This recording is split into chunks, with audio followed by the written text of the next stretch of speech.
Recording in progress.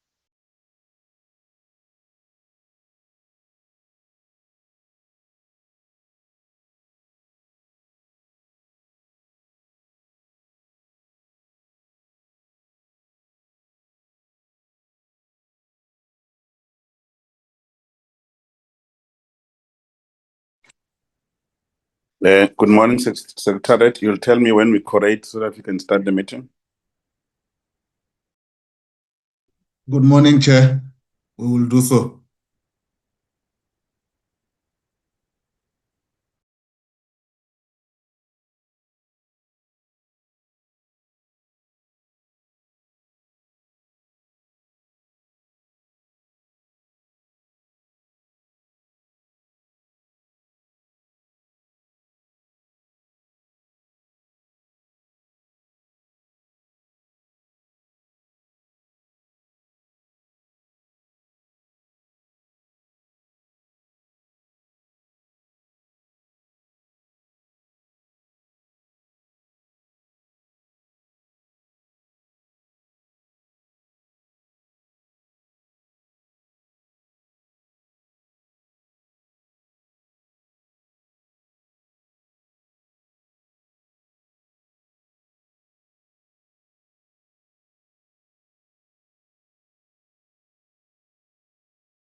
Sorry, who's still missing in the meeting?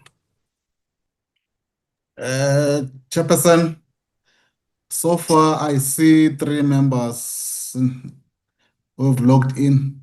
Maybe Chairperson, you can round up, check, all the members, since I'm not familiar with majority of them. But so far I can see 3, including yourself. Okay. Is a member Homoto Ramulbeng there?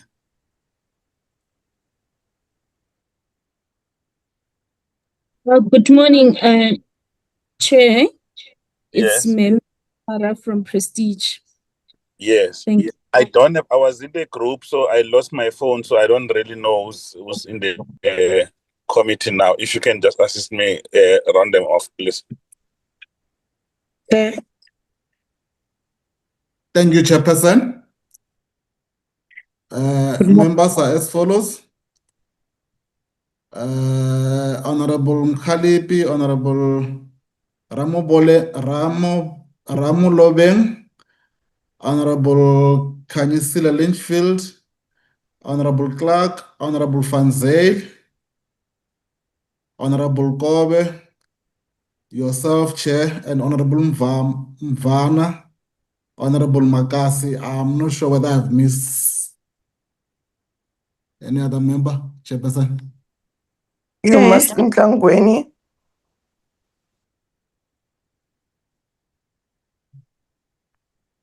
Good morning, colleagues. Member Tangweni, are you in? I'm in, Chair. Morning, Chair. Morning, Chair. I'm here. I don't know where is he reading. We're all here, Chair. I'm here as well. Honorable Ngubane. Chair, just as a suggestion, perhaps the Secretariat could send a message to our WhatsApp group as a reminder to the members that the meeting is in progress. I think maybe that should assist. Thank you. Yeah, let's do that quickly. Can you also use my new number to so that I participate in the group because I'm out now. Then Oh, okay, it's the old number. Chairperson. Okay, no, I'll do so. Okay, we'll give another 5 minutes and we start the meeting. Okay, Chair.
Chairperson.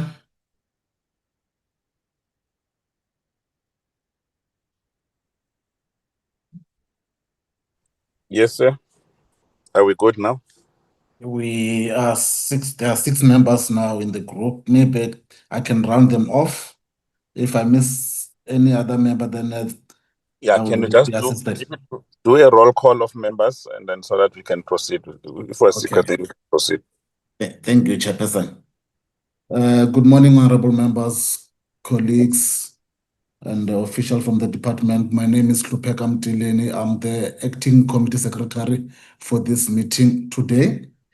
Members who are in the platform now, it's Honorable Clark, Honorable Masina, Chairperson, Honorable Kobe, Honorable Ntlangwini, and Honorable Ngubane, and Honorable Mafahane. 6 members. Okay, is there any member that is left out from the list?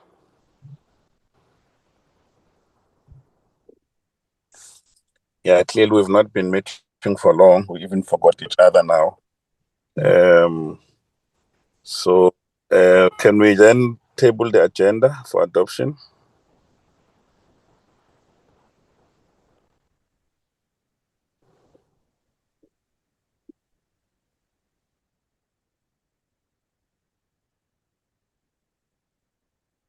Let's table the agenda item, please.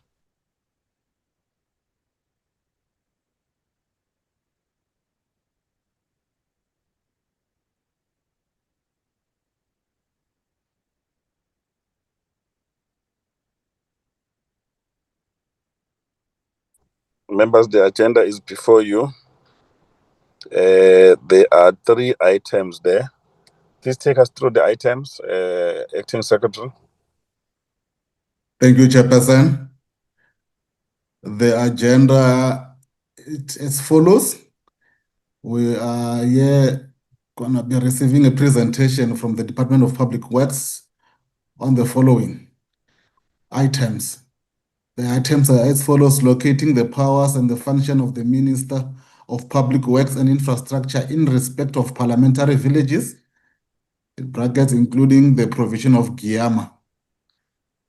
Existing policies, guidelines, practice notes, etc. in the respect of parliamentary villages. The results of the latest physical and verify occupancy audit for each of the villages. Thank you, Chairperson. Thank you very much. Can we again get a move and seconder for the agenda items as presented?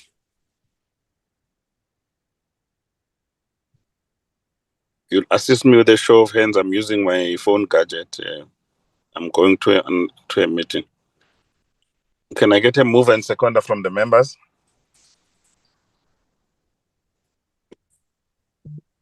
I move, Chair. Thank you, Member Ntlangwini. Seconder? I Second, Chair. Thank you very much. Having been adopted, can we then introduce the officials who are going to lead the delegation and then immediately then they can proceed? Maybe, Chairperson, before the officials, there's apologies that so we need to table, Chairperson. Yeah, you didn't include the item for apologies here. We need a proper agenda. My apology, Chairperson. Yeah, so you see now we've adopted the agenda. Let's just let's amend and put apologies, and then I will also do some small remarks quickly so that we can then have a proper meeting. Thank you. Thank you, Chair.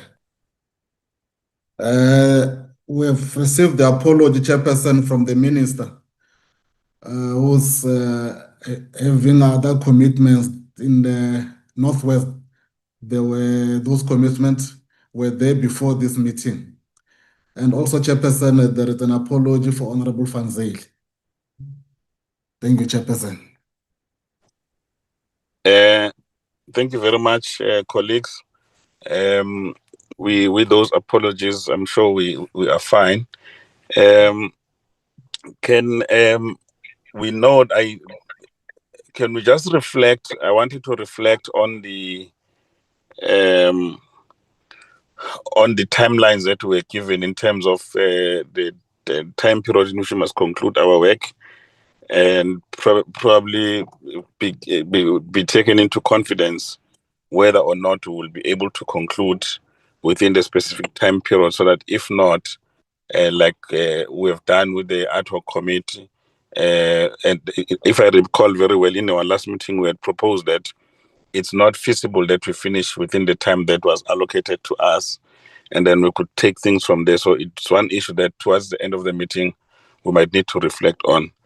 And then can I then get an indication who's leading the officials so that they can proceed with the presentation?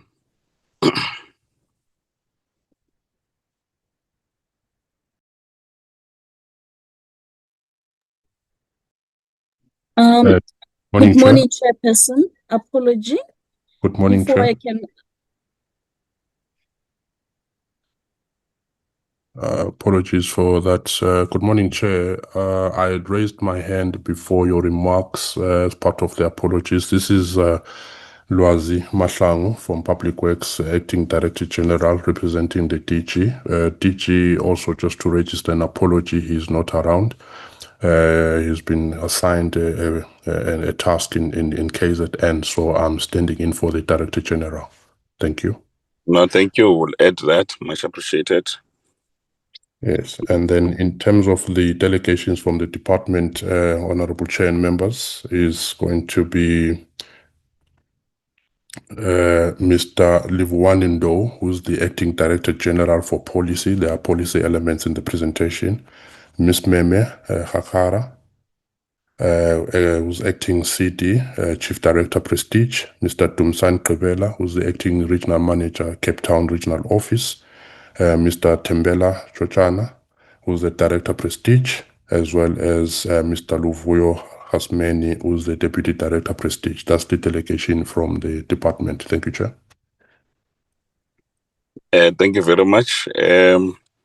We are happy that you are here in your capacity as the acting DG, and you will be leading this particular delegation. Can we now allow the first item to be presented, and then we'll engage and then move to the next and the final one? Over to you, DG. Thank you, Chair, and honorable members, good morning once again. Chair, we've packaged all the three items into one presentation, and the presentation will be led by Tembela, Mr. Tembela Chochana, and then from policy aspects, Mr. Ndo, and then I'll also make some closing remarks. Mr. Chochana, through you, Chair. Good morning, Honorable Chair, Honorable members, colleagues, Acting DG. Chairperson, I'm not sure if I've got the sharing right. Oh, let me see. Is the report visible, Honorable members? Yes, we can see it. We can see. Thank you.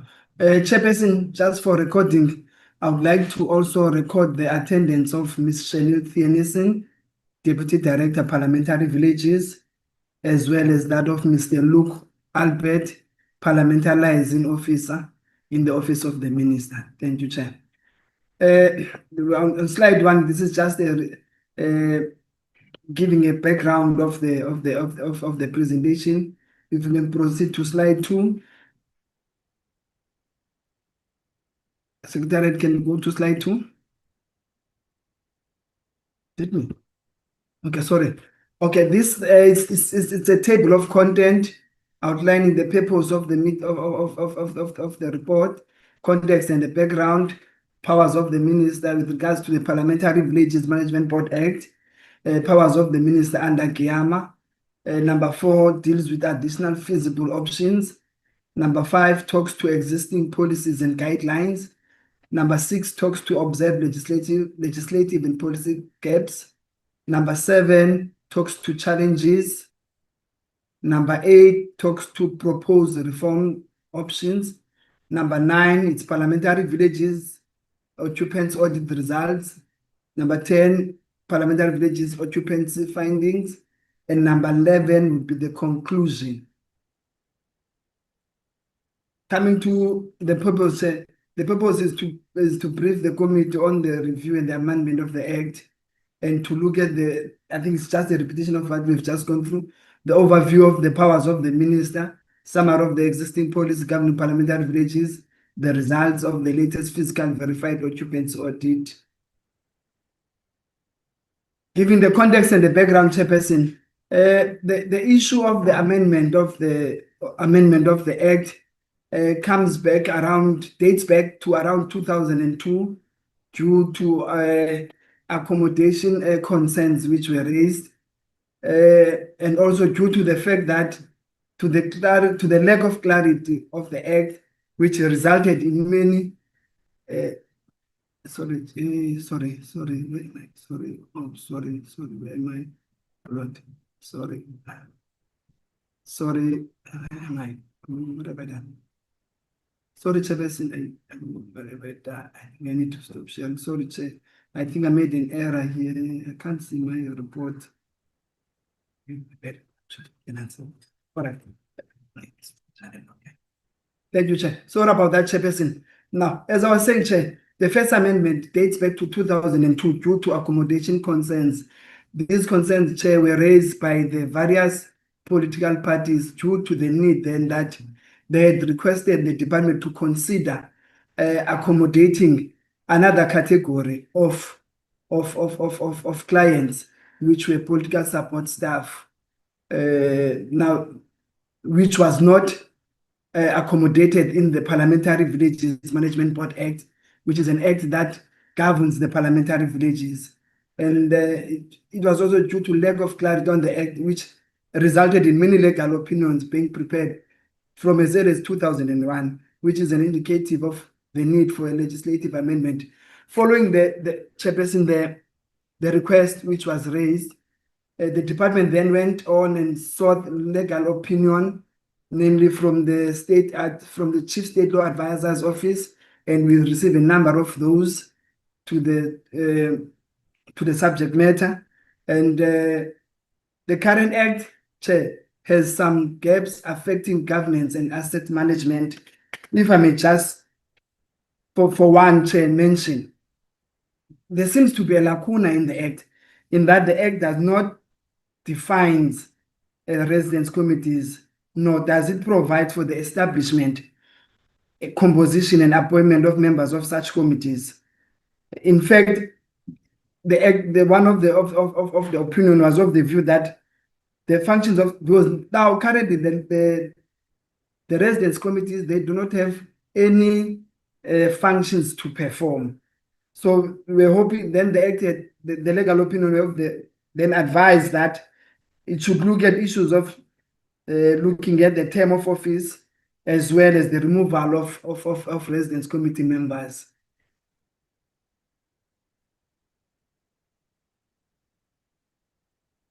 Coming to point number 3, Chair, powers of the minister. These are the powers of the minister vested in the Parliamentary Villages Management Board Act. The minister appoints all board members, including the DG, as the chairperson. And this process, Chairperson, follows annual general meetings of the residence committees, where members of the residence committees are appointed. The Act stipulates that, for instance, the chairperson of each parliamentary village, 2 members of parliament as a sessional official, then they form part of the board. And the board, in its very first meeting, the minister then appoints the DG as the chairperson. The other powers of the minister is to determine the board functions and duties. Currently, Chair, the major or the primary function of the board seems to be mainly the provision of transport for residents in Cape Town from the parliamentary villages to Parliament and then back, as well as provision of transport for the dependents of members of Parliament and sessional officials who attend schools, various schools around Cape Town. The Act also stipulates that the minister, one of the powers is to approve tariff for transport with the concurrence of the Minister of Finance and the Minister of Transport. The minister holds an overarching governance authority, chairperson. That's one of the functions of the minister. Coming to the powers of the minister under GIAMA, the minister sets the minimum standards for immovable asset management, set the framework for maintenance, acquisition, and disposal. It said that the DPW is responsible for ensuring functional and compliant asset. Chairperson, if I may just state, GIAMA vests the minister through the Department of Public Works and Infrastructure with an overarching role of a custodian responsible for the life cycle management, performance, and maintenance standards of these critical state assets. Thank you. I'll move to the next slide, Chair. Now, coming to point number 4, the additional feasible options. The minister is empowered to issue binding regulations as per the GIAMA and to align funding and procurement responsibilities with PFMA. One of the gaps which was identified was the fact that the board, the act in its current format is not in sync with the PFMA. The minister, one of the additional feasible options would be to implement GIAMA compliant asset management and to formalize security governance with SAPS and Parliament.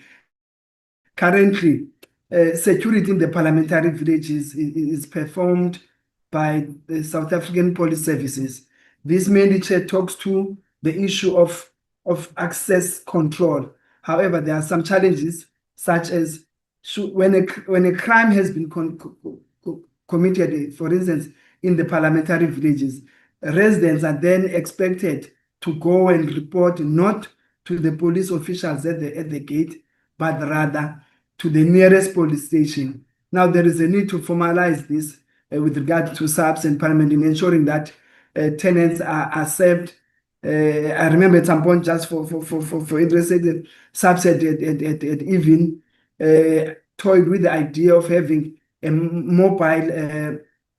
mobile police stations within the parliamentary villages in order to ensure that tenants are not in any way disadvantaged. Chairperson, coming to the existing policies and guidelines, we have a document, Chair, called Rules, Conditions, and General Information, which forms part of the rules for it deals with the conduct of the residents, the access into the parliamentary villages, and the issues of discipline and transport. With regards to the transport, for instance, it stipulates that the board will provide transport, but the members of the residents are then expected to contribute a portion which is taken from the monthly rental. And we also have got an information booklet which we issue at the beginning, normally at the beginning of each term, which guides the allocation process, the definition of dependence, amongst others. Because with regards to the guidance of allocation processes, we had looked at the issue of, for instance, how many people can then be accommodated in a 3-bedroom, in a 2-bedroom, in a 1-bedroom. There was also one issue which was discussed, for instance, by previous board, the definition of a dependence, because then board members would not agree as to what is a legal definition of the dependent. Now, when you look at the booklet has adopted the definition that is used by Parliament, in particular Members Support Facilities and Members Support and Facilities Division, whereby it lists a dependent as someone who's not working, not older than 27, who is eligible for all the privileges that are given by Parliament. And then we have also the PFMA and the Treasury Regulations, mandatory and financial asset management, with regards to the Treasury, the PFMA, which mainly use when we go out to source goods and services. I put it for the lack of a better word, when you source goods and services, for instance, with the issue of the provision of transportation of transport, then we'd go out on an open tender process in compliance with the PFMA and Treasury Regulations. And we also use one of the existing guidelines and policies, the GIAMA. Number 6, Chairperson talks to observe legislative and policy gaps. This talks to a need for a legal basis for residence committees. As I've already alluded, Chair, the document, the rules, for instance, Chairperson, when it defines a residence committee, it just says the residence committee for each of the parliamentary villages is elected annually by tenants during a general meeting. And it says, as the name indicates, it is a body that represents the residents and liaises with the Department of Public Works on matters pertaining to the needs of the tenants in the respective villages. It does not give the functions, the term, and all of those other issues, which has proven to be a gap. And there's also no term, there's no removal criteria or disqualification of board members. The board powers are unclear and give the board limited functional mandate, as I've already alluded to, due to the fact that the primary one now is the provision of transport, which also, Chair, if I might just add, this is a function that is performed by the officials of the department. It's not actually, although it is vested with the board, in most cases in the past, owing to the fact that there were periods where there was no active or operational board, that led to the officials of the department then mandated to ensure that their services continue uninterrupted in ensuring that members of parliament and international officials have a transport which is deemed as a tool of trade. And then it talks to the ambiguous roles between the board and DPW. This also leads to what I've just alluded to, Chair, because the Act says it is the function of the board, but it is not done. It is not performed by the board. And the Act does not enforce PFMA compliance, which is I've alluded to say the current Act, which was signed into law in 1998, is not in sync with the Parliamentary Villages Management Board Act. If we were to check, for instance, Honorable Chair, in terms of Section 4.1 of the Act, it stipulates that the funds of the board consist of money appropriated by Parliament, money received under Section 3, and any other money payable and received by the board. In this regard, a provision, Chair, it was advised that a provision should also be made for reporting, whereby the board would then be expected to report to Parliament annually on its activities and management of funds allocated to the board.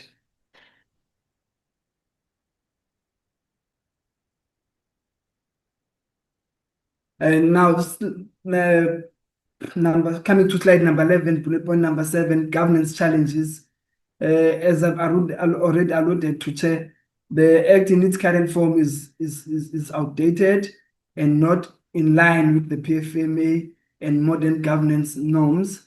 There are also inconsistent practices due to lack of enforceable rules. Apologies there. Currently, the rules that are used to govern the parliamentary villages are outdated. I'm not sure if they were ever updated during the democratic dispensation, such that it is not easy to enforce some of the issues now. That some of the issues would then be referred of, I would say, the issues of unruly behavior or lawlessness are then referred to residence committees for deliberation. But in most cases where there have been a vacuum, where there would be no residence committees in place, it became difficult, especially for the officials of the department, because we cannot, as officials, hold public representative accountable. That's one of the challenges. Then I've alluded to the issue of the security responsibility not clearly structured, which then necessitate that it should be formalized between the department, subs, and Parliament. Parliament is a major stake, a shareholder, and an employer of the public representatives. The proposed reform options, which we deem aligned to the PFMA, would be to formalize the residence committees, give them functions, clearly define terms, and also to define the board members' terms, the disqualification and removal process. Chair, if I may just also add, according to the rules states that the residence committees are appointed annually. And the Act also stipulates that the board is to be appointed annually, which has proven, Chair, to be a very tedious exercise, in that annually now you have to convene annual general meetings for the residencies, and then from the residencies, then the committees then nominate members who will be part of the board. We're hoping that at the end of this whole exercise, Chair, that once the Act is amended, then we'd have a period where the board terms would be defined to be aligned to that of the parliament, because it's quite time consuming to be doing the same thing every year, which in the past had then led to some board members losing interest, because especially from the first year of each administration, because you'd find that, for instance, the year would commence after June, once members have been sworn in, and already that year is lost. And then also we are looking at the issue of disqualification, whereby it will be stated under which circumstances can a board members be disqualified in the removal process, and also to make the board to be aligned or to be in line or subject to the Parliamentary Public Finance Management Act.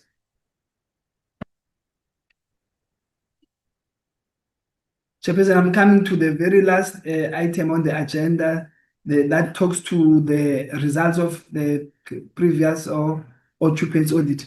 The occupancy audit, Chairperson, commenced on the 13th of October 2025. The overall progress of the occupancy is at 63% complete for all parks. Pelican Park is 51%, Laporia Park is 68%, and Acacia Park is 62%. And I need to state, Chair, that although the occupancy audit commenced in October, then it ceased in December when Parliament raised. We're supposed to start again in January, preferable after the SONA, because those members and officials will be in Parliament now after the State of the Nation address. We're hopeful that it will then commence. The major challenge in completing the audit was the unavailability of residents, either due to the parliamentary program or other reasons. Now, in this one, the departmental officials can only perform, not only, Chair, let me revise my statement. Mainly, the occupancy audit is carried during after hours, when members of parliament and sessional officials are back from the sitting from parliament. However, they've been challenged due to the parliamentary program, because there's never been a time where you'd find all the MPs in one space, or officials. Sometimes you'd find that they are traveling with their principals. This has proven to be a major challenge. However, we then improvised, in the sense that we had then started a process where, for those MPs that we could not, or rather tenants or residents that we could not find after hours, we then devised a strategy of making appointments during the day.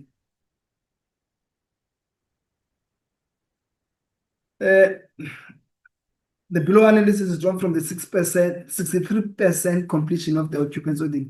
The estimated population criteria for the 3 parliamentary villages, based on the information that was provided on the occupancy audit, is 2,676 people. In Acacia Park, it's 1,984. Chairperson, Acacia Park comprises of almost 500 living units, flats and houses. Laporia Park, Chairperson, where there are 260 people. Laporia Park consists of 65 housing units. And then we've got 432 in Pelican Park, and the park comprises of 108 housing units. The current home body count is 607 for all 3 parliamentary villages. Acacia Park is 449, Laboria Park is 78, Pelican Park is 80. Now, with regards to the home bodies, now we refer to the people who are residing in the villages full time. Now we have 449 in Acacia Park, 78 in Laboria Park, and 8 in Pelican Park. In light of the above, Chair, it can be to establish that the parliamentary villages are not overpopulated. What is significant is that 353 of the population, the 607, are dependents declared that are over the age of 21. The total number of 696 dependents declared on the occupancy sheet. However, the majority of them are not staying in the villages, but should be deemed as occasional visitors. Because what happens when we conducted the audit, Chair, we would go to each and every household. The member or the official would then be requested to complete an occupancy audit. The occupancy audit makes provision for dependents who are staying permanent, occasionally, and those who visit when Parliament is on recess. But what most residents would do, they would then list all their dependents. And it can be deduced that it is there now that it is saying 696 of those are not permanently residing. However, listing them on the occupancy audit, Chair, it assists in that even when a member is not there and the dependent comes and visits, then we are able then to draw the occupancy audit, give it to subs to arrange access into the village. Chairperson, I would come to the conclusion. We request that the committee notes the content of this report and, where possible, assist in issues, challenges which have been raised. I thank you, Chair.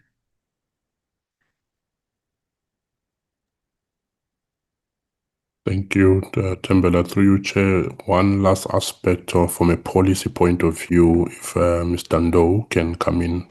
Thank you, Mr. Ndo. Thank you very much, Acting DG and Chair of the committee, and also honorable members. I think I just want to amplify one critical point that has been presented by the presenter in relation to the Act that is guiding our practices as of now. Chairperson, you'll realize that the presenter reflected the gaps that actually necessitate us to actually look at the Act itself and actually start to work on the process of amendment, so that the gaps that we've identified are remedied through the Act of Parliament. So our take from the policy point of view is to reflect that there is a need for us to actually work with speed in terms of ensuring that we work on the amendment of the Act, because I think it has been found in one way or the other as an impediment to effectively implement what we're intending to actually achieve in the end. And also of importance to note is the amendment of GIAMA, which I think the presenter reflected as well in the process to say that they give powers to the minister.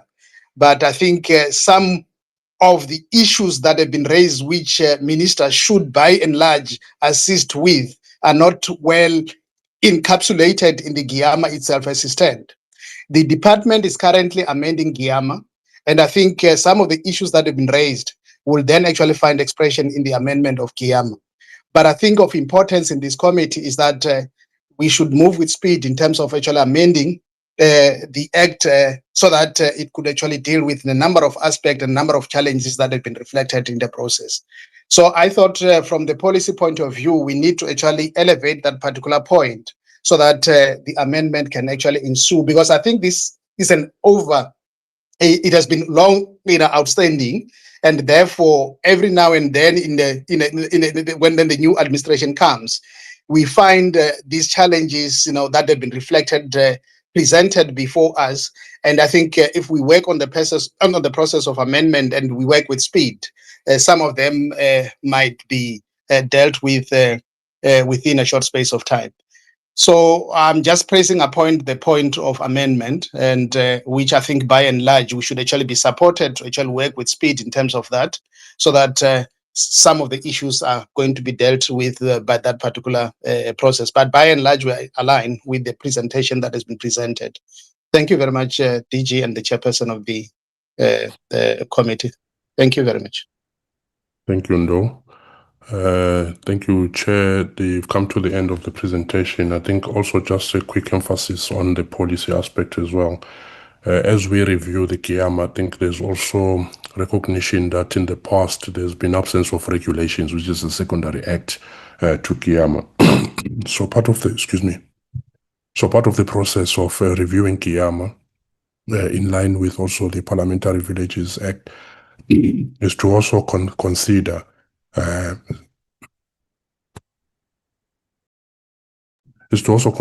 what will be the elements that are policy, that are for policy in nature, that will go as part of the amendment of GIAMA.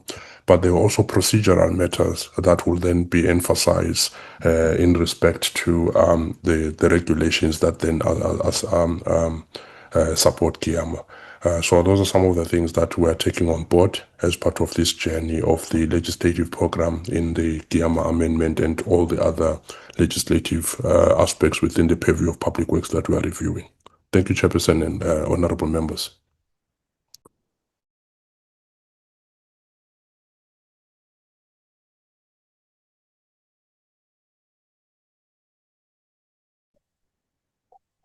Okay, thank you very much. Are there any questions of clarity from the members?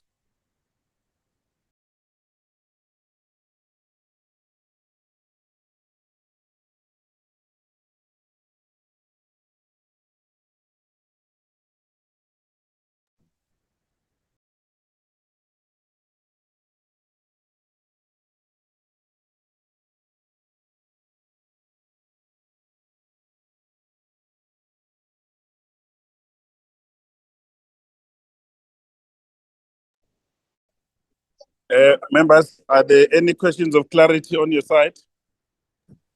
Yes, Chair. My From the hand is up. presentation. I don't know if you are able to see. Chair?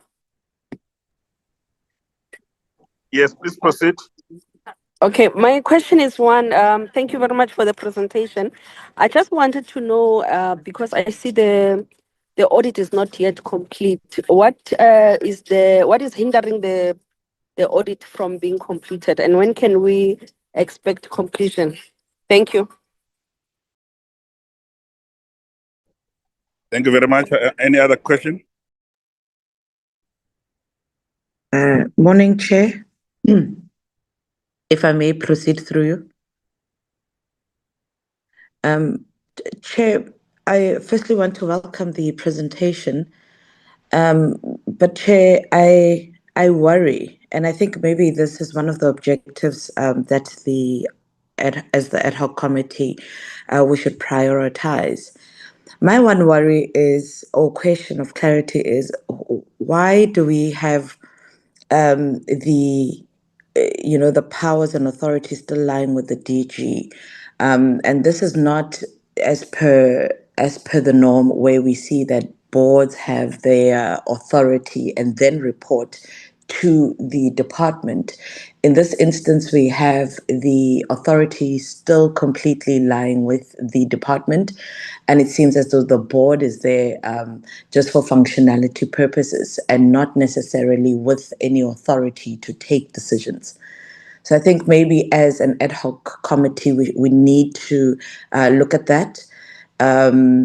Just as it is the norm with any other entity that is aligned with the department, for example, CIDB, CBE, they all have independent boards which then report to the department. And I don't see that having an expression, and perhaps maybe we should have the rationale behind that.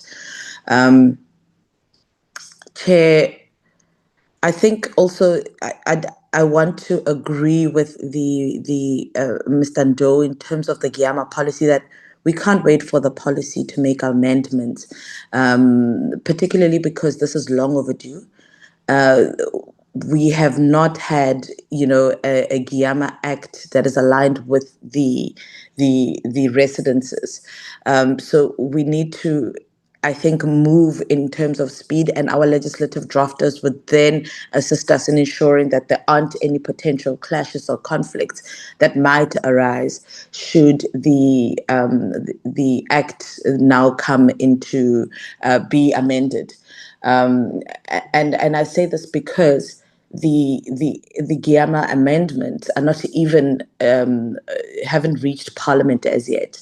So if we wait for that process, we might find ourselves having to wait for the next term for us to, start shaping up in terms of our work in the ad hoc committee. So those are just my two worries.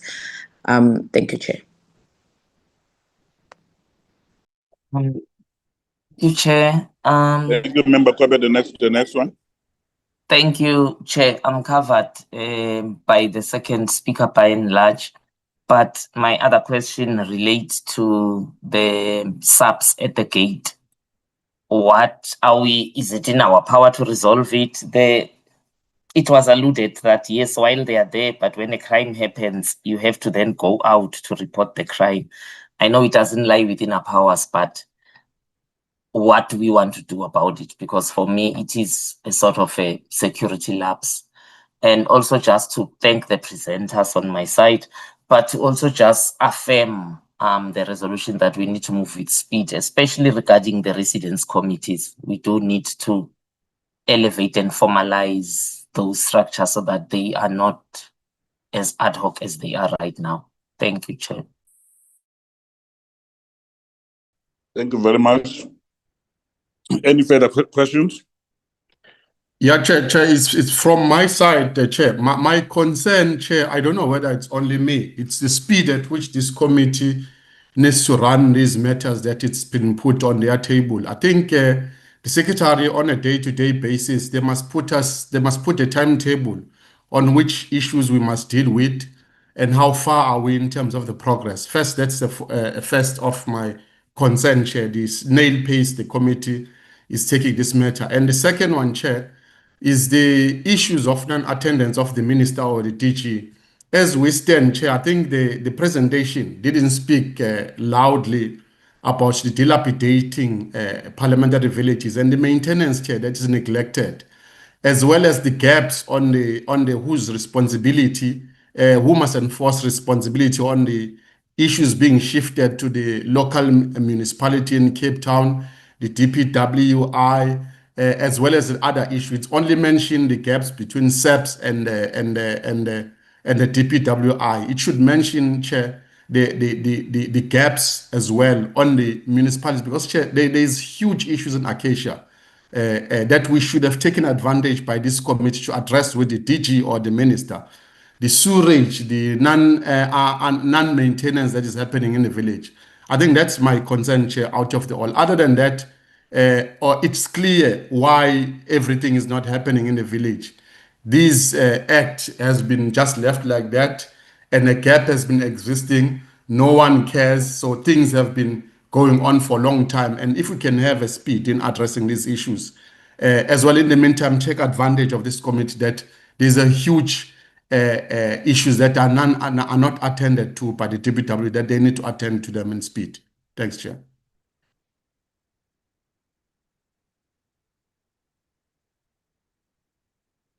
Thank you very much, Member Nguben. Is there any other member who wishes to further elaborate? Chair, it's me, Klangweni. Chair, I want to support the proposal of the Honorable Kobe to say we need to establish the true role as the board. What are the true roles and some of the functions that are still with the DG, because we can't, as a board or have a board that is in place without any functions. With the board is just there as a ceremonial figure. So that needs to be fast-tracked and with speed, that we do know what is happening. And then I think I want to add also what the Honorable Sihle have said, like truly, this park is collapsing. maintenance is collapsing, even the gate is collapsing, so we need to really truly establish what is the roles and functions also of the police at the gate. At times they just sit there and there's no control like we are being controlled at Parliament. At least they look at your card and then they grant you access. But the ones here at the gate, it's just nearly waiting. Anyone can just get in, And I mean, we have schools here in the park and there's children and, and also women's safety. So those aspects needs to be attended to, that at least ought to stand up and go and look who's in the car, not just allowing cars to drive in, but you have police that just sits there the whole day. And they can't even assist you, as the Honorable Litchfield are saying. If anyone have breaked into your house, then you still need to get to a van from Goodwood police station. So really, truly, we need to look into as well those interventions. And I think Public Works have missed an opportunity, because most members, for about 2 weeks, most members were here in Cape Town to have been here to prepare for the sauna and all of that. So to say it's because of members' availability, because I have put appointments for my house to be audited, and twice those people of Public Works didn't come to be audited. So to audit my house. So I think they are missing an opportunity. Next week, they have another opportunity next week again. It's the budget speech. Members will be here in Cape Town. And if they miss those opportunities to come and do the audits, they only have themselves to blame, because members will go and start campaigning because it's election year. And we must also, maybe perhaps it borders on pure laziness or a deliberate attempt to not finalize this audit.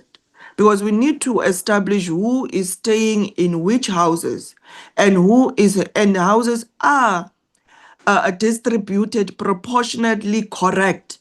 Because you can not have a park that is proportionally dominant. You can see most houses, the 3 bedrooms is occupied by the DA, and this can be correct. So we want that audit report so that we can see which houses is allocated to which party, and the allocation is proportionally correctly so, as per who has the biggest strength in terms of the election outcome. But we can't continue saying, no, it's because of members' availability. Members have been here roaming around, because even now, many of our members doesn't have flights to fly out of Cape Town. So they are in Cape Town. So we need Public Works to really pull up their socks this year and to solve some of these issues that members are having, especially on maintenance. I've been having maintenance problems. The storage is a problem. They just come and say, no, let's do what is wrong at your house. And you will never see them again. You give them what is wrong, and you will never see them to come and even fix one of the 10 or 15 things that you have given to them to come and resolve. I even had to go and put in a blinds myself to the kitchen blind, because I said, you know what, these people are taking forever to just come and solve a blind for 3 years. 3 years. So really, they really need to come to the party now and serve members of parliament. Members of parliament are paying their rent regardless of what is the price, but they are paying that every month without fail. So we ought to get the service that we need to get to make our lives living here in this park comfortably to the best of the ability of Public Works. Thank you, Chair. Thank you very much, Member Tlangwen. Are there further hands from members? Okay. Chairperson, I've got my hand up. It's Member Clark. Yes, Member Clark. There's just 2 issues I would like to raise. The Open serve internet has been down in Acacia Park since last week. So members are really battling to connect online where they have committee meetings online. And then secondly, I'd like to know when last the financials have been audited in terms of the parks, because I think that's a critical issue that needs to be looked at. Thank you very much.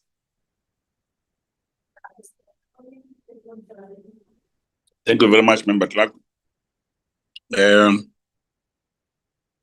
I think colleagues were dealing with two issues that are critical. Firstly, we are dealing with some of the pressing operational issues.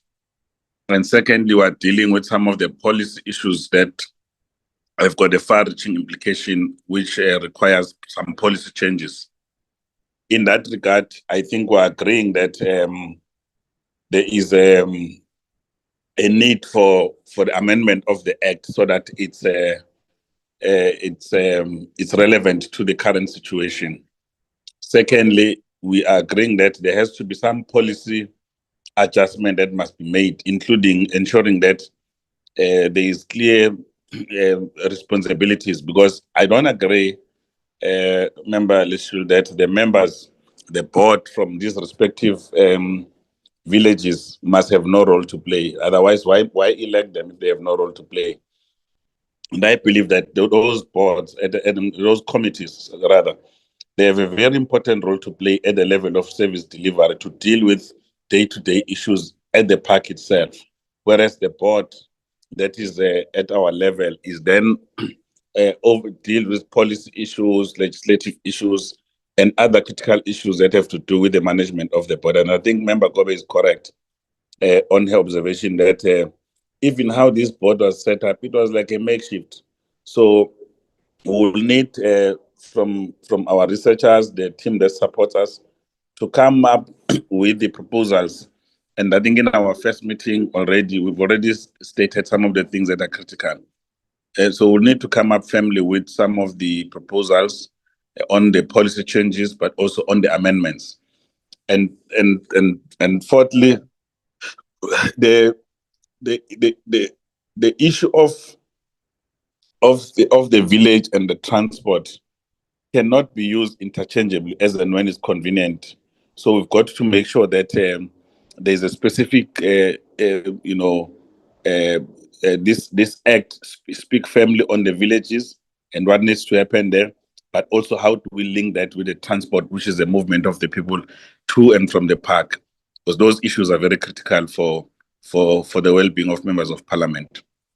Now, at an operational level, which was the first issue I've raised, there have been some undertakings about new projects development. We wanted to call a meeting, for instance, for Acacia, just to give them an update. After all the supply chain things we were told have been concluded, we have no idea. We were supposed to be building 113 housing new units.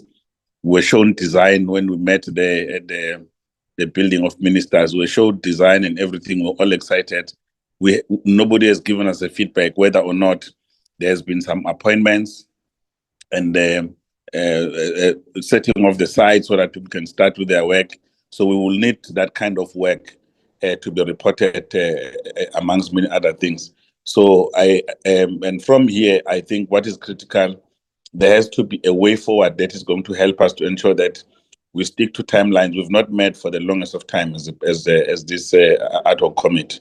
So it will be important that on a regular basis, we have meetings, we've got updates, but we also get some of the proposals on the amendments, as well as both in terms of the act as well as the legislation to be presented before us. And I think this presentation of today from Public Works was very helpful to identify some of the gaps that some will agree with, and then some of the proposals that are coming from the meeting are equally helpful to say that this should have been this must be an independent board. We must completely overall level. This must be an independent board that is going to play a role in ensuring that the functionality of these villages is proper, so as the transport as well as issues of maintenance. Maybe Acting DG, can I just hand over to you so that you can comment on the basis of the comments from all the members? Over to you, Acting DG and the team. Yeah, sorry, just before that, just clarity. I wasn't saying the residence committees don't have a role to play. I was actually saying exactly what you are saying. That their legal basis need to be affirmed because they have a big role to play. Thank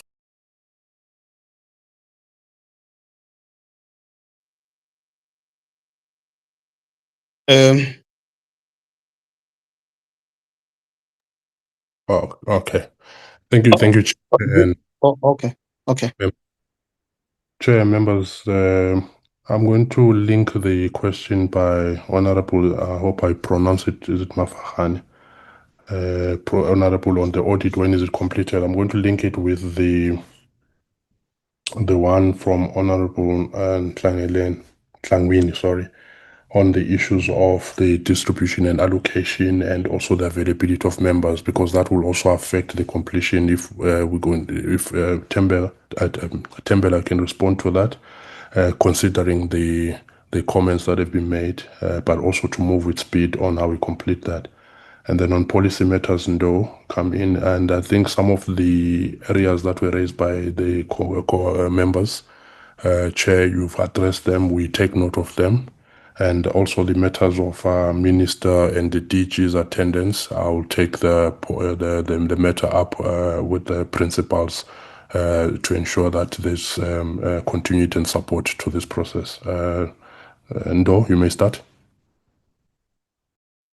Thank you very much, DG and honorable members. And through you, Chair of the committee, I think I'm going to confine myself to the question raised by Honorable Kobe and also Honorable Ntangweni around the issue of powers and also the gaps that they are alluding to, which I think in the process are necessitated by the act that we're using currently.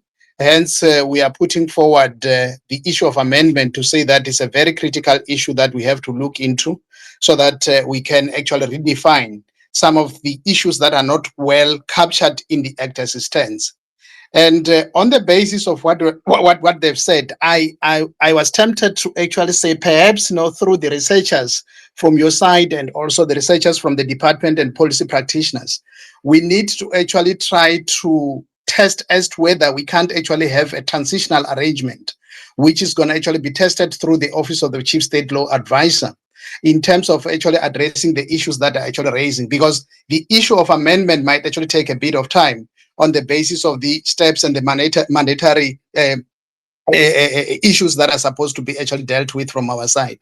So I'm noting and then I agree with the issues that they've raised, particularly in relation to the powers. And I think it was also amplified by the chairperson to say that, yes, it's true, this unconventional way of the board, which does not actually perhaps reflect the best practice, it should be relooked into. And I think, in terms of relooking into it, we can actually look at how best we can actually arrange the transitional arrangement that can actually take into consideration those issues that are actually flagged.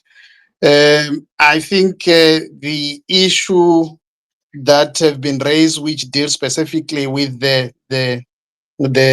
matters that are actually happening, will be addressed by Tembela and Chanel. They will actually give the nuances in terms of that particular aspect. Acting DG, I think that's how far we can go in terms of actually addressing the issues raised, but we are more inclined with what they've actually raised in the process. Thank you very much. Thank you, Tembela. The questions around maintenance, the role of subs at the gate, and then the issues of the relations with the municipalities, and also when we're concluding the audit. Tembela. Thank you, Chairperson. Thank you, Acting DG. First, I will respond to the question of Honorable that deals with the completion of the occupants audit. If I may respond, it is envisaged that the occupants audit will be concluded probably by the end of March. We'll commence again next week to seize the opportunity that members are here for the the budget vote and the fact that the parliamentary program has commenced. So it is envisaged that it will be completed in end of March. And then there was also an issue which were raised by Honorable Ngubane. Maybe my colleague from Acacia Park through Chairperson will also come in and assist. I understand that the issue of faulty sewer line, which is that it may affects mainly the E block area. The current there is a contractor that deals with it as a short term solution where they come in and suck whatever the waste. But the biggest challenge lies from outside the Acacia Park. The biggest problem is somewhere on the 18th Avenue, where it has been discovered that people from there they drop all matter of foreign objects into the sinkholes. However, with the demolition project that is going to commence later in the year, it is envisaged that the sewer line will be addressed by that project. The issues raised by Honorable Kangwini, we will take up the matter with SAPS as we always do, and sadly, the issue of the conduct of the police remain one of the sore issues in most of the forum that we've been, and we've always brought to the attention. We'll also engage SAPS once more to say that they need to check up their conduct, as members have always complained about the conduct in terms of how they address members, in terms of how they conduct themselves. Honorable Antangwini alluded to the fact that they will just open sometimes without checking, which poses a risk to the life of the members, officials, and their dependents. The issue of maintenance, I'll through Chairperson, I would request that my colleague Ms. Shannon Tennyson talks to that. Honorable Ntangwini also touched on the allocation of units and said it seems as if 3-bedroom houses are allocated to certain political parties. Unfortunately, sir, the department, we don't deal with the allocation of members of parliament. That one, sir, is left entirely to the political parties through chief whips, and I'm sure through engagement between the political parties. The department plays no role in allocating members of parliament. We'll follow up on the issues of maintenance that she has raised at her residence. I have done so in the past. I make another commitment again to visit to see the issues that she has raised. Honorable Clark raised the issue of OpenServe, which is the internet has been down. I'm told the matter, because it falls with Parliament, the matter has been brought to the attention of Parliament. Hopefully they will resolve it soonest, because the idea of having Wi-Fi in the villages for Wi-Fi connectivity was to make sure that the lives of the members and officials, or the lives of the residents in the villages, is in enabling them to connect to Parliament sittings, meetings, and all of that. There was a question about when last did the financial audit done. The last financials to be audited of the board was for the year 2014-2015. For all the years up to recently, they have not been audited. This has been due to various factors. One, we had some which were drafted. However, there was the previous board was reluctant to adopt them, which was a blessing in disguise, Chair, in that the board members felt that they could not endorse statement for the period that they were not in office, despite legal opinion having been sought from legal services. However, our own intent, because they were prepared by by a service provider. However, our team internal then identified some challenges. Now, what we have done, we have, as recently as last month, we appointed, there's a panel of service providers that is going to assist us in compiling the annual financial statement for the years 2015-16 to date. And in that aspect, we are assisted by the Office of the Chief Audit Executive, who is an employee of the Department of Public Works. Chair, I take note that you've raised the issue that there's been no report on the demolition project.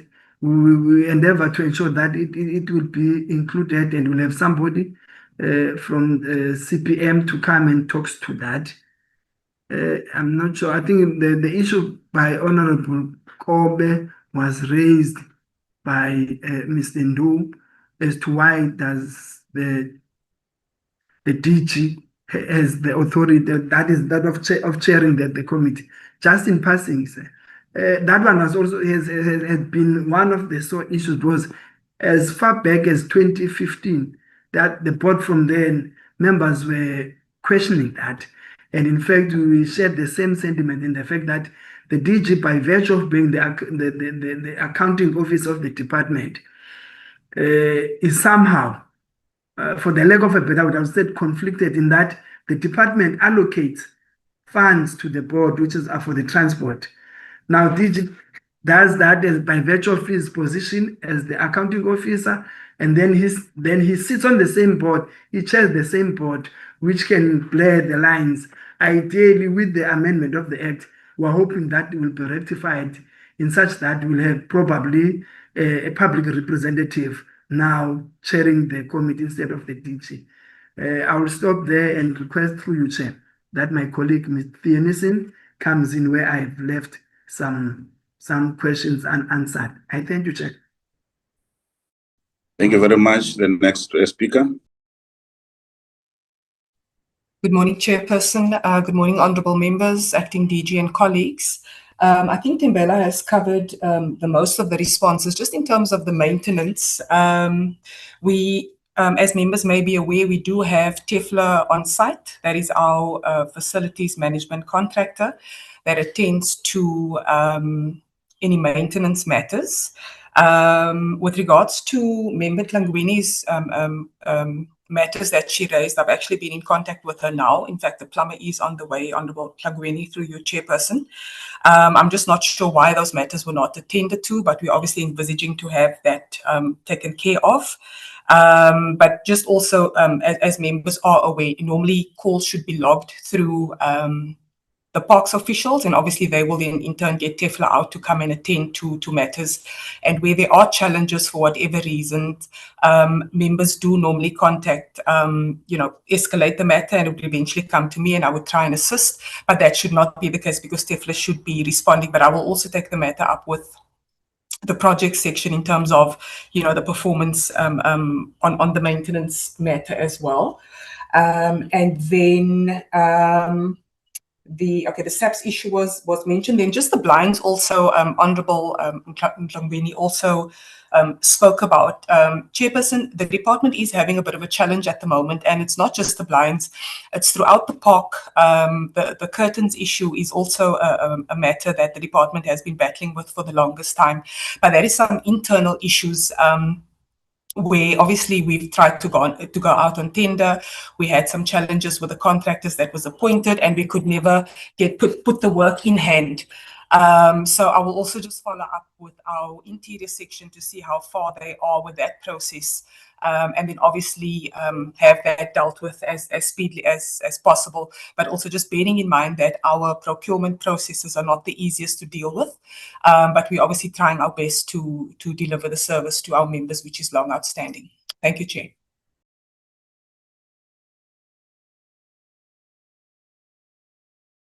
Thank you very much. I think from the responses from the department, is very clear that firstly, as ad hoc committee, we've got to ensure the separation of roles so that we give full accountability. So I think in terms of the issues that we'll be interested in is to ensure that the board is completely independent and it reports to the department as a board, like all other board institutions, and it must function fully, including taking care of issues of the well-being of these villages and so on in terms of maintenance and other issues that have been raised by members here, security, transport, and so on. So we'll have to really look into the, building the capacity in the board, but also have some functionaries who are going to ensure that the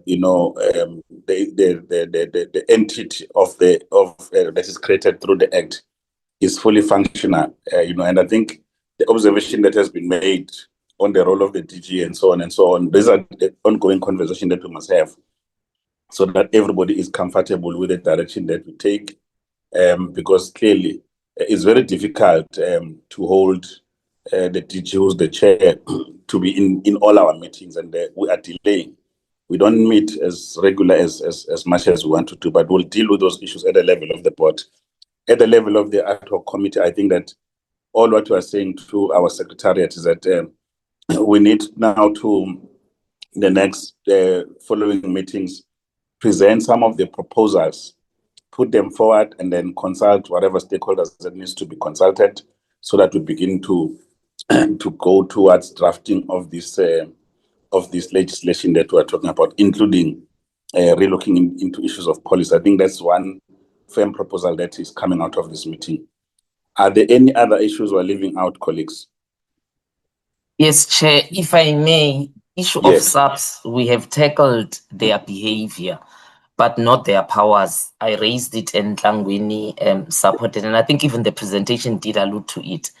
Are we looking at, because then we must take it as something that we need to resolve, are we looking at putting up a proposal to escalate their powers? It really doesn't make sense that they sit there, fully fledged staff, but if someone was to assault me or anything, they cannot take that as a reporting entity. I'll have to go to Goodwood. So are we looking at it? Yeah. Because it wasn't that's why answered. we're saying security, transport, maintenance, build program, everything that has to do with the parks. We basically are proposing that the board will have to be independent and must deal with those issues. And then obviously each and every area will then have to have specific proposals. What do we say? For instance, in the last meeting, there was a serious issue whether or not we need a police there or we need security. So those ongoing discussion, if it's police, what is their role? Because everybody's got a very bad experience with the police, but they have their own explanation. So we'll have to engage all those as part and parcel of stakeholders, so that if we prepare everyone for the changes that we have to do. The second issue, which I think we must affirm as an ad hoc committee, is that we cannot allow under our watch at the level of this ad hoc committee and the board, the current board, that there are no financials. Let them come. Remember, colleagues, people know who would have been involved at what level. Ours is now, as a deputy chair of the board, I don't even know how much is the budget, how is it spent, who approves what. It's very difficult because the board it can't touch and feel the work of the villages. So it will be important that we also take a decision that these audits must all happen, and then so that we can subject them to the public, and our people must see that we are very serious about accountability, because we also can't have, we can't allow that since 2015-16 there has not been financials. It's unacceptable. It's been 10 years. We want to make a recommendation that all the financial statement must be done, must be audited, must be presented to this current board, so that we deal with all those issues and we report to the public in terms of what is happening, and then we allow certain law enforcement agencies, if there's any need, to come in and scrutinize, including some of the entities that deals with issues of audit, to scrutinize the books of the entities. I think those recommendations for me are critical. Can I now hear from the Secretariat what are the practical steps arising out of this meeting as it pertains to the amendment of the Act, as well as the proposals on the policy that in terms of your sequencing? Thank you, Chairperson. I'll request Dr. Clark to take members through.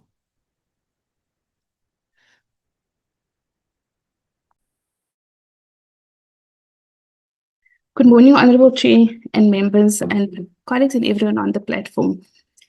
If I can just take members a bit back to the last meeting, at that point, the committee's decision was that a letter be written to the Speaker to request an extension of the deadline from the 31st of March to the 31st of August. And so that is the deadline we are currently working towards. I do want to just give members a level of comfort to say that the committee meetings at the moment has been designed to provide members with a global view of high-level policy issues related to the composition and functioning of the board, the categories of persons who may be accommodated within parliamentary villages, and a clear distinction of roles in terms of meeting the needs of residents within the parliamentary villages. What has happened in the background is the policy review has been undertaken by committee staff. And as I was listening to members' inputs, I had a huge sense of relief. Under signature of the chairperson, that review inquiry has already gone off to the department.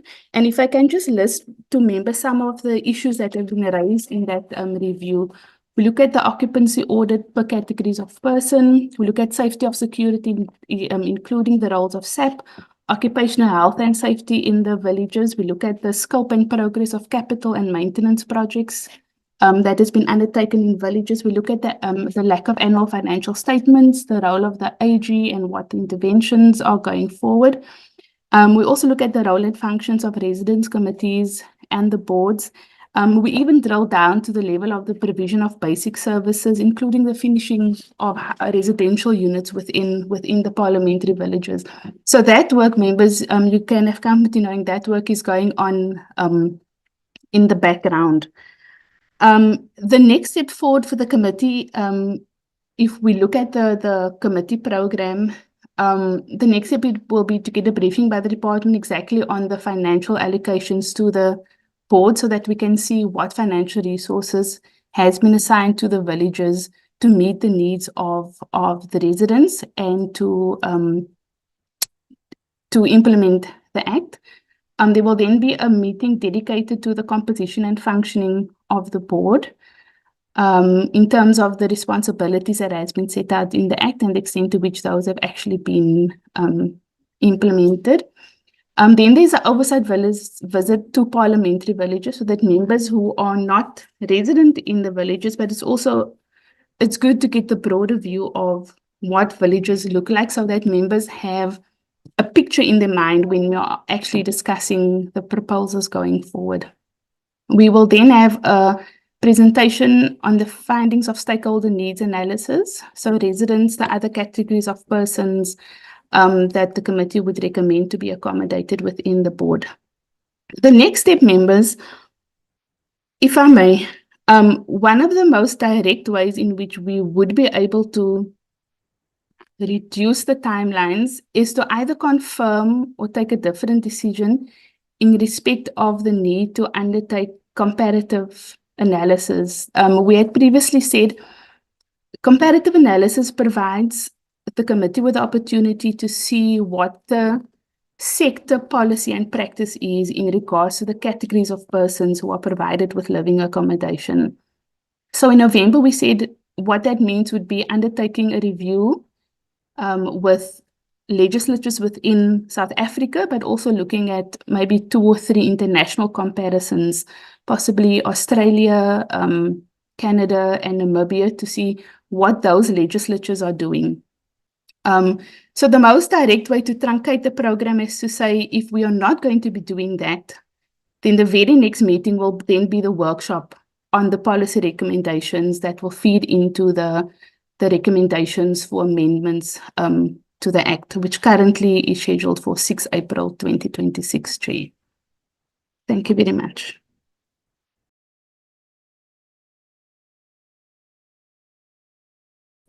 Thank you very much.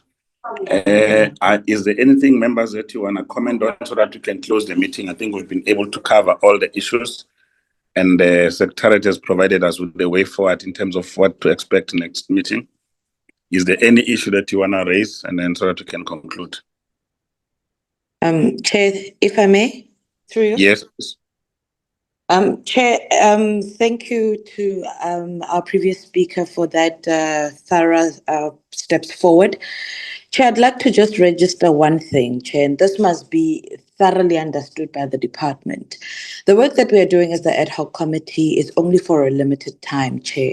When I looked at our timetable, we were given by our secretariat the times that we should be here and the days. Now, my concern is when we opened the meeting, the department, the acting DG said that the minister is unable to be here. He has tendered an apology because he's got another appointment that was set before this meeting came up. But our secretariat had already arranged this from last year. So my concern is the continued absence of the minister is going to undermine the work that we are doing. It cannot be that as an ad hoc committee, we are not falling within the days of normal parliamentary times. It is a Friday, Chair, and we don't have a lot of time to get these commitments done. This thing must never be allowed, that we are going to be addressed by, I'm so sorry, the people are mowing outside, but it cannot be allowed that we let the minister off the hook so easily. We're being addressed by officials who also don't know that they're back to front, because these issues have been within the department for over 10 years now.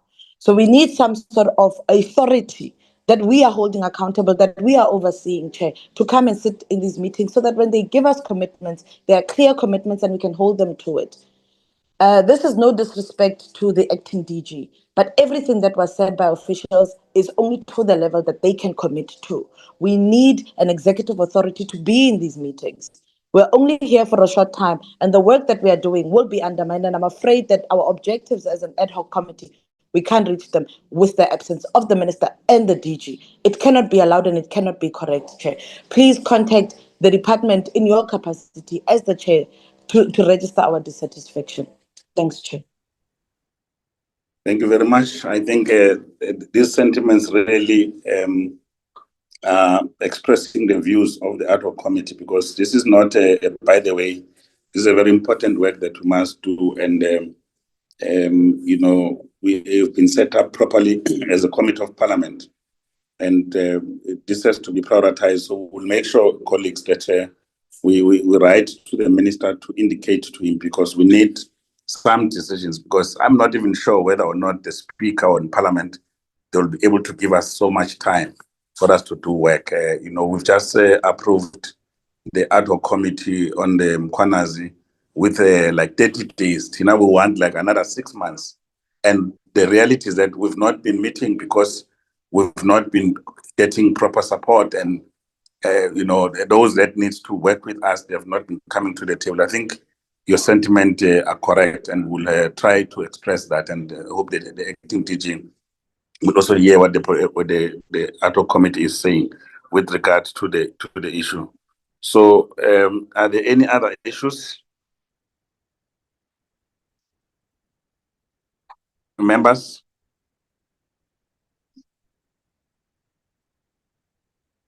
Hello? Members? We are fine, Chair. None, Chair. We're okay. Okay. Yeah, we are good, Chair. Thank you, Department. Is there any issue you want to raise? No. Thank you, Chair. No issues. We just appreciate the comments, the guidance from you, Chair, and the counsel from the honorable members. We thank you. We will take all the concerns. We'll report all the concerns to our principals. Thank you, Chair, and honorable members. Perfect. Let's officially adjourn the meeting. We're meeting next week, Friday.